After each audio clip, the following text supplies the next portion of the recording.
Bonjour et bienvenue sur Anatomie avec Abdoulaye. Dans cette vidéo, je vous propose une leçon sur la partie cartilagineuse du squelette. Comme vous le savez, le système squelettique comprend deux parties, la partie cartilagineuse du squelette et la partie osseuse du squelette. Donc je vous propose dans cette vidéo d'étudier la partie cartilagineuse du squelette. Donc qu'est-ce que c'est que le cartilage? Le cartilage se définit comme étant un tissu élastique et résistant. C'est ce cartilage qui va former la partie cartilagineuse du squelette.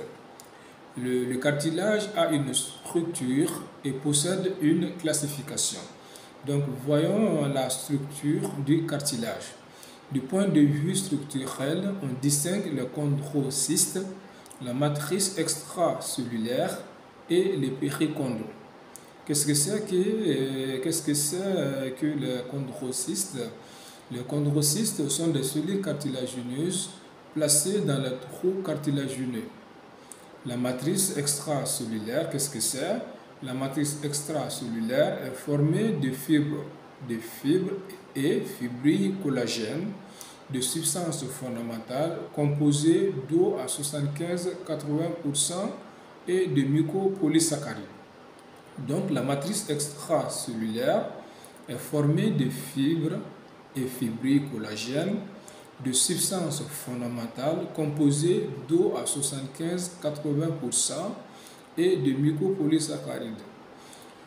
Maintenant, la troisième structure du cartilage, c'est le périchondre. Le périchondre est une membrane conjonctive recouvrant les cartilages non articulaires et se prolongeant par le périosthe. Donc, du point de vue structurel, on distingue ces trois éléments. Le chondrocyste, 2, la matrice extracellulaire et 3, les périchondres. Maintenant, quelle est la classification des cartilages? Les cartilages sont classifiés en fonction de leur qualité et de leur recherche en fibres. Il existe 3 types de cartilage: le cartilage hyalin, le cartilage fibreux et le cartilage élastique. Voyons en détail chacun de ces types de cartilage. Le cartilage hyalin est nacré, transparent et extensible. Il est formé de petites fibres de collagène. Le cartilage fibreux est encore appelé fibrocartilage.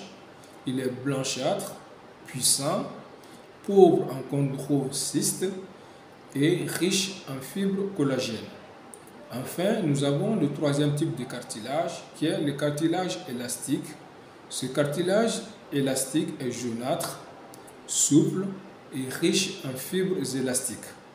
Vous avez vu lors du cours magistral que les 3 types de cartilage font partie des objectifs pédagogiques. Donc, je vous demande de bien retenir ces 3 types de cartilage qui sont le cartilage hyalin, le cartilage fibreux et le cartilage élastique. Donc, si on vous demande de citer les 3 types de cartilage, donc vous devriez citer le cartilage hyalin, le cartilage fibreux et le cartilage élastique. Donc vous retenez que ce sont les cartilages qui vont constituer la partie cartilagineuse du système squelettique. Les cartilages, ils ont une structure et une classification. Du point de vue structurel, on distingue les trois types de cartilage qui sont le chondrocyste, la matrice extracellulaire et le périchondre. La classification permet de distinguer les cartilages selon leur qualité et leur recherche en fibres. Donc on distingue 3 types de cartilage. Le cartilage hyalin qui est nacré, transparent et extensible, formé de petites fibres de collagène. Le deuxième type de cartilage, c'est le cartilage fibreux, qui est encore appelé le fibrocartilage. Lui, il est blanchâtre, très puissant. Il est pauvre en chondrocytes, mais riche en fibres collagène. Et enfin, nous avons le dernier type de cartilage qui est le cartilage élastique. Ce cartilage est jaunâtre, souple et riche en fibres collagène.